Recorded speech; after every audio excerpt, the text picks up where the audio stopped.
নমস্কাৰ মৰমৰ ছাত্ৰ ছাত্ৰীসকল তোমালোক সকলোকে মোৰ চেনেলটোলৈ স্বাগত জনাইছোঁ। আজিৰ ভিডিঅ'টোৰ জৰিয়তে মই তোমালোকক আগন্তুক এনুৱেল এক্সামৰ সিলেবাছখন জনোৱাৰ লগতে কেইটামান প্ৰশ্ন উত্তৰ যিবোৰ পৰীক্ষাত আহিব পাৰে তাক তোমালোকক দেখুৱাই দিম। তোমালোকে সেই ধৰণে অহা পৰীক্ষাটোৰ বাবে প্ৰস্তুতি চলাবা। পূৰ্বতে যি ধৰণৰ পৰীক্ষা হৈ আছিল আমাৰ এইবাৰ অলপ পৃথক হ'ব পৰীক্ষা, কাৰণ আগতে আমি গুড মূল্যায়ন অৰ্থাৎ ইউনিট ইভালুৱেশ্যন কৰি আছিলোঁ। এইবাৰ আমাৰ সামেটিভ এছেছমেণ্ট হ'ব অৰ্থাৎ এনুৱেল এক্সাম হ'ব। তো এনুৱেল এক্সাম হ'ব বুলি কোৱাৰ লগে লগে তোমালোকে গম পাইছাই যে তোমালোকৰ সামেটিভ এছেছমেণ্টত সামগ্ৰিক মান নিৰূপণত তোমালোকৰ আহিবলগীয়া বিষয়বস্তুবোৰ অৰ্থাৎ অধ্যায়বোৰ কি জানি ল'বা। জানি লৈ ঠিক সেইদৰে সেই অধ্যায়টোৰ পৰা কি প্ৰশ্ন তোমালোকৰ বাবে ইম্পৰ্টেণ্ট মই কৈ যাম, তোমালোকে চিন দি যাবা আৰু পৰৱৰ্তী পৰ্যায়ত সেই অংকসমূহ শিকিবলৈ চেষ্টা কৰিবা। তে ব'লা প্ৰথমতে আমি আজিৰ চিলেবাছটো চাই লওঁ। ছাত্ৰ ছাত্ৰীসকল, এইবাৰ তোমালোকৰ পৰীক্ষাত অনুশীলনী 9 অৰ্থাৎ অধ্যায় 9 পৰিমেয় সংখ্যাৰ ওপৰত যি আলোচনা হৈছিল, অধ্যায় 9 অক্টোবৰ মাহৰ পৰা আৰম্ভ হৈছিল আৰু অক্টোবৰ মাহৰ প্ৰথম দুটা সপ্তাহতেই পৰিমেয় সংখ্যাৰ আলোচনা প্ৰায় শেষ হৈছিল। তোমালোকৰ অধ্যায় 9 পৰিমেয় সংখ্যা, অধ্যায় 10 ব্যৱহাৰিক জ্যামিতি আৰু পৰিসীমা আৰু কালি, অধ্যায় 11, অধ্যায় 12 আছে বীজগণিতীয় ৰাশি, অধ্যায় 13 সূচক আৰু ঘাত, অধ্যায় 14 সমমিতি আৰু অধ্যায় 15 গোটা আকৃতি দৃশ্যায়ন।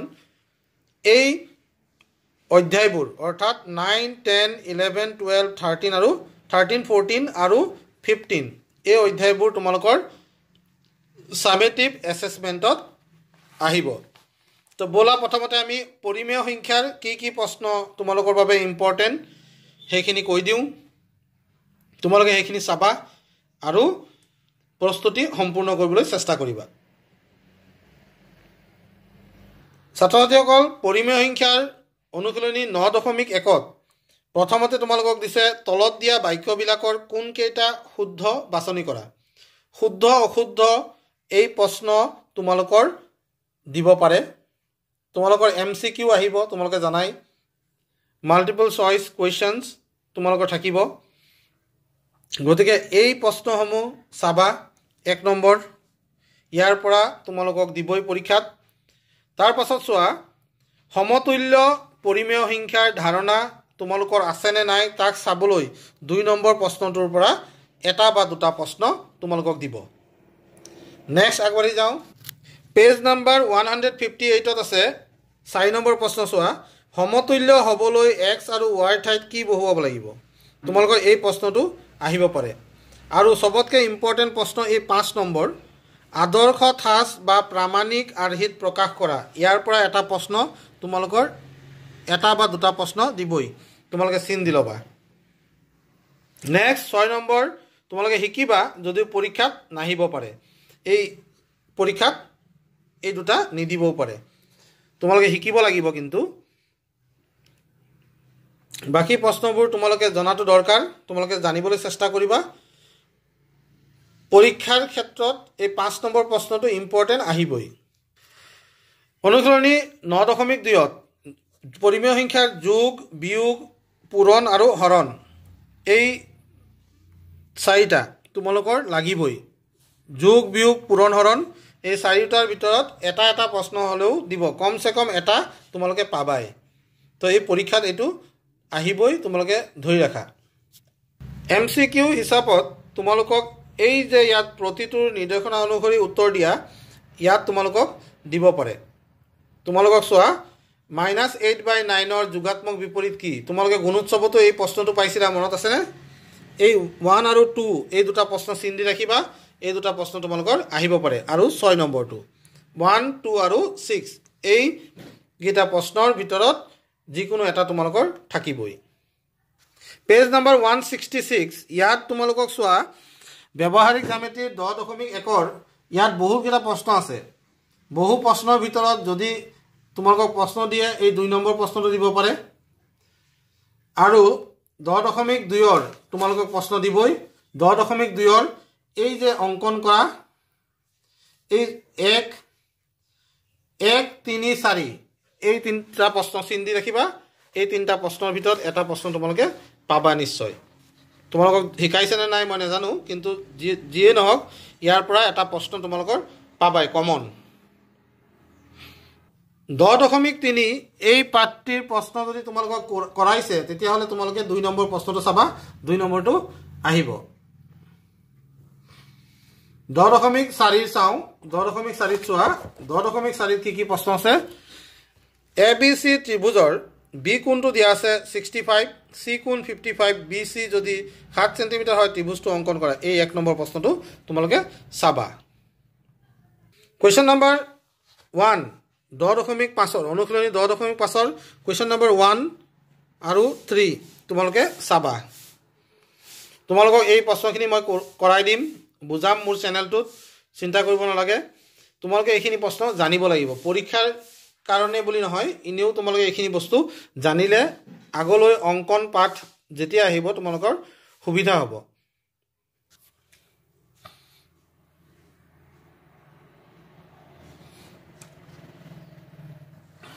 সোয়া কোৱেশ্চন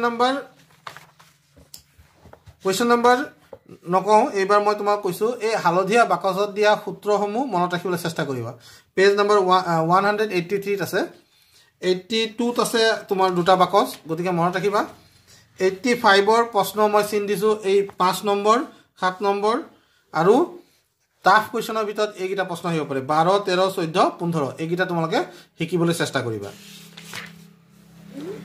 আৰু এইফালে চোৱা ইয়াৰ প্ৰশ্নকেইটাৰ উত্তৰ তোমালোকে কৰিব পাৰা নেকি এবাৰ কৰি চাবা মই তোমালোকক বুজাই দিয়াৰ চেষ্টা কৰিম এই প্ৰশ্নটো চাবা এই প্ৰশ্নসমূহ মই তোমালোকক ভালদৰে বুজাই দিয়াৰ চেষ্টা কৰিম নেক্সট এই বাকচটোত দিয়া চোৱা পেজ নম্বৰ 187 ত দিয়া বাকচটোত সূত্ৰ আছে এই সূত্ৰটো তোমালোকে লিখি লবা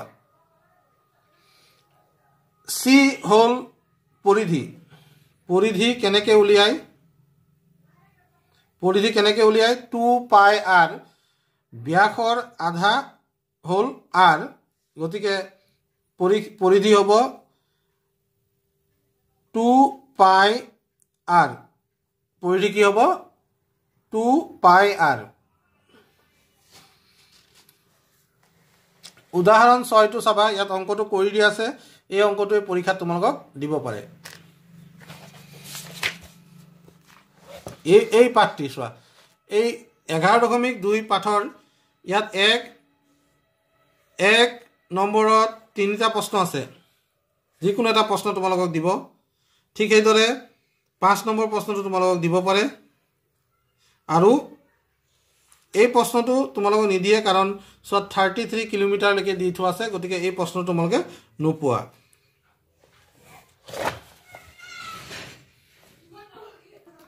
এক্সাৰসাইজ বা অনুশীলনী 11.3 তোমালোকে এই যে 1 নম্বৰ প্ৰশ্ন দি আছে এমসিকিউ থকা এই প্ৰশ্ন দুটা চাবা আহিব ঠিক এইদৰে ইয়াত কালি উলাবলৈ দিছে বৃত্তবোৰৰ অঙ্কন কৰি কালি উলোৱা অঙ্কন কৰাটো নিদিয়ে কিন্তু কালি উলাবলৈ তোমালোকক দিব ঠিক এইদৰে ইয়াত দিয়া আছে তলৰ বৃত্তবোৰৰ কালি দিয়া আছে ব্যাসাৰ্ধ বা ব্যাস উলোৱা এই দুটা তোমালোকে পাব পাৰা এই দুটা প্ৰশ্ন তোমালোকে জানিলেই তোমালোকৰ এই পাঠটোৰ শিকিব লগিয়াখিনি তোমালোকে বুজি পাবা চ্যাপ্টাৰ 12 ৰ তোমালোকৰ ইম্পৰ্টেন্ট কোৱেশ্চন কি আছে চোৱা চ্যাপ্টাৰ 12 ৰ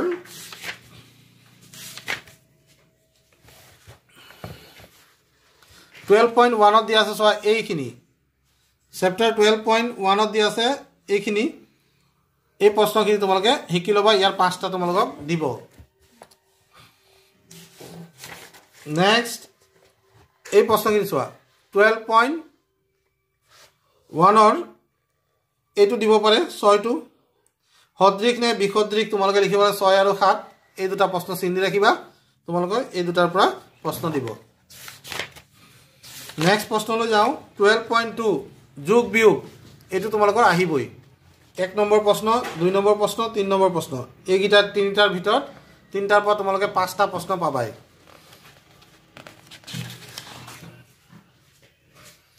ইয়াৰ পাছত চোৱা 12.3 বহুত ইম্পৰ্টেণ্ট চেপ্টাৰ। এই এক্সাৰচাইজৰ পৰা 1 নম্বৰ 3 নম্বৰ আৰু 5 নম্বৰ এই তিনিটা তোমালোকে শিকিবা। এই তিনিটা শিকি ল'লেই বাকীখিনি নিজেই আৰামত কৰিব পাৰিবা। চেপ্টাৰ 13টোত আমি চাওঁ কি কি আছে ইম্পৰ্টেণ্ট। সূচকীয় ৰূপত প্ৰকাশ কৰা। ইয়াত চোৱা MCQ আছে 1 নম্বৰত, MCQ কেইটা চাবা। তাৰ পাছত চোৱা এয়া মান নিৰ্ণয় কৰা, সূচকীয় ৰূপত প্ৰকাশ কৰা। এই দুটা তোমালোকৰ ইম্পৰ্টেণ্ট কুৱেশ্যন হ'ব ইয়াত। আৰু এইটো 3 4 ইয়াৰ পৰা এই 2 3 4 5 এইকেইটা তোমালোকে জানিলেই সকলো হৈ যাব বুলি মই ভাবোঁ। নেক্সট ইয়াত আৰু আছে থাকিলেও এই পাৰ্টটোৰ আৰু বেছি কথা তোমালোকক এই বছৰত নুসুধে। এই বছৰত এইকেইটা নুসুধে, মই তোমালোকক বুজাই দিম। সূচকৰ বিধিবোৰ শিকিবলৈ চেষ্টা কৰিবা। ক্লাছ 8ত এইখিনি লাগিবই, ক্লাছ 7তো লাগে। বাকীখিনি প্ৰশ্ন ইয়াত যিখিনি প্ৰশ্ন আছে চোৱা এইখিনি মই বুজাবলৈ চেষ্টা কৰিম তোমালোকক, তোমালোকে বুজিবা। তাৰ পাছত যদি ইম্পৰ্টেণ্ট বুলি ভাবা তেতিয়াহ'লে এই চোৱা 4 নম্বৰ প্ৰশ্নটো তোমালোকক দিব পাৰে। 4 নম্বৰ এইটো প্ৰশ্ন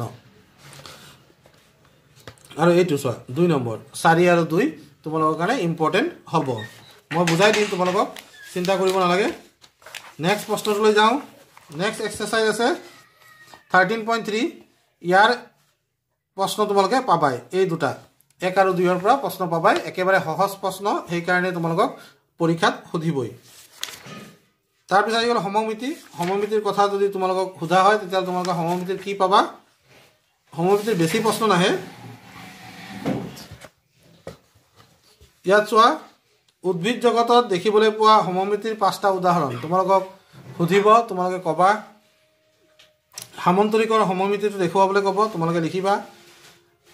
এই 1 আৰু 3 ঘূৰ্ণন সমমিতি কি তোমালোকক সুধিব পাৰে, তোমালোকে সেইটো লিখিবা। ঘূৰ্ণন কোণ। ইয়াত চাবা যিটো বিন্দু কেন্দ্ৰ কৰি বস্তু এটা ঘূৰে তাক ঘূৰ্ণন কেন্দ্ৰ বা আৱৰ্তন কেন্দ্ৰ বুলি কোৱা হয়। এইটো আৱৰ্তন কেন্দ্ৰ কাক বোলে তোমালোকে সেইটোৰ সংজ্ঞা দিব লাগিব, সেই কথাটো তোমালোকে চাবা। এতিয়া চাবা ঘূৰ্ণন কোণ কাক বোলে।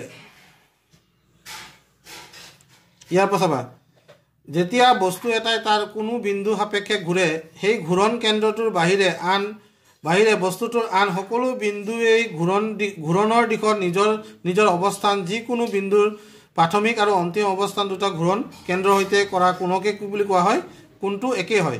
এই কোণটোক কি বুলি কোৱা হয়, ঘূৰণ কোণ বুলি কোৱা হয়। এইটো তোমালোকে মনত ৰাখিবা।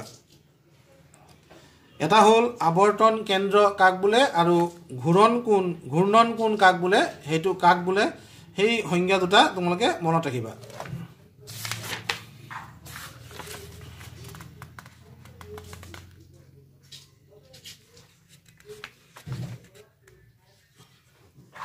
ইয়াত চোৱা ইয়াত চিত্ৰ কিছুমান দি থোৱা আছে। এই চিত্ৰবোৰৰ প্ৰশ্ন তোমালোকক বিশেষকৈ পৰীক্ষাত দিয়া নহয়েই, তোমালোকক বুজোৱাত বুজাব, কিন্তু তোমালোকে এই প্ৰশ্নবোৰ পৰীক্ষাত নাপাবা। এই 14.13ৰো প্ৰশ্ন তোমালোকে বিশেষ নাপাবা। এই তালিকাখন আছে, তালিকাখন সম্পূৰ্ণ কৰিলে তোমালোকে এই পাঠটোৰ সকলো কথা গম পাই যাবা। গতিকে এই তালিকাখন তোমালোকে নিজেই চেষ্টা কৰিবলৈ। তাৰ পাছত আছে অধ্যায় 15। এই অধ্যায় 15 তোমালোকক গোটা আকৃতি দৃশ্যায়ন এই পাঠটিত চোৱা। এই যে ইয়াত এটা ঘনক দি থোৱা আছে, ঘনকটোৰ সকলো বস্তু তোমালোকক দেখুৱাই দিছে। এইখিনি কি বুলি কোৱা হয়, তল। এইটো হ'ল শীৰ্ষবিন্দু আৰু এইটো কোৱা হয় কাষ। এতিয়া ইয়াৰ লগত জড়িত কিছুমান প্ৰশ্ন তোমালোকে পাবা। এয়া চোৱা এই প্ৰশ্নটো তোমালোকে কৰিব লাগিব। এই 2 নম্বৰ প্ৰশ্নটো তোমালোকক সুধিব আৰু এই 3 নম্বৰ প্ৰশ্নটো তোমালোকক সুধিব। 1 2 আৰু 3টো তোমালোকে চাবা, তোমালোকৰ প্ৰস্তুতি হৈ যাব। আৰু ইয়াত চোৱা, ইয়াত এইটো তোমালোকে নিজে ঘৰত কৰিব লাগিব, মই তোমালোকক বুজাই দিম। বাকী তোমালোকৰ এই পাঠটোৰ পৰা আন একো বস্তু তোমালোকক নুসুধে, চিন্তা কৰিব নালাগে। সকলোৱে ভালদৰে প্ৰস্তুতি আৰম্ভ কৰিবা। মই তোমালোকক চেষ্টা কৰিম গোটেইখিনি বস্তু ডিটেইলছত দিবলৈ। তোমালোকে যদি এতিয়ালৈকে চেনেলটো ছাবস্ক্ৰাইব কৰা নাই, চেনেলটো ছাবস্ক্ৰাইব কৰি ল'বা। আৰু মোৰ লগত তোমালোকে এই গণিতৰ অংশসমূহ শিকিবলৈ চেষ্টা কৰিবা। ধন্যবাদ। কিবা বুজি নাপালে মোৰ মোবাইল নম্বৰটোত ফোন কৰিবা বা মেছেজ কৰিবা। মোৰ নম্বৰটো হ'ল